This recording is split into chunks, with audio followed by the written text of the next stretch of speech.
Suzuki Motorcycles India gave us a surprising launch with new Avenis 125 scooter.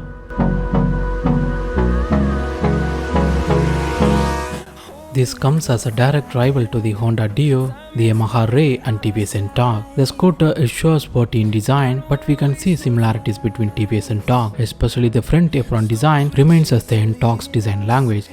Personally, I feel like seeing a new variant of Ntorq rather than Suzuki's brand new scooter. Okay, let's keep the Ntorq apart and get closer to the Avenis.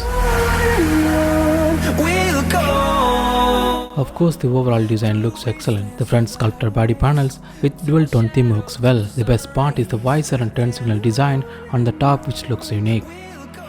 Moving to the side, a large two-part side panel with lots of cuts and burns that's rising upward to the tail looks stunning. Metallic grey finished larger Avenis branding adds detail to some of its uniqueness.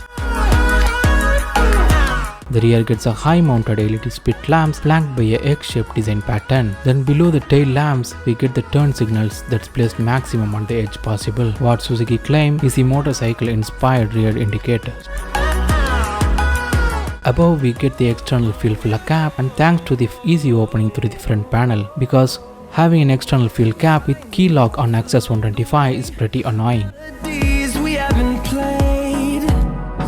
Practicality is pretty good on Avenis thanks to the 21.8 liter underseat storage that's easy enough to hold a full face helmet. Also gets front glove box with USB charging port and a storage pocket with 1.6 liter capacity. The flat and large floorboard will help us as we Indians love carrying goods in the front. The Avenis also share the Bluetooth enabled all digital instrument cluster with a host of features.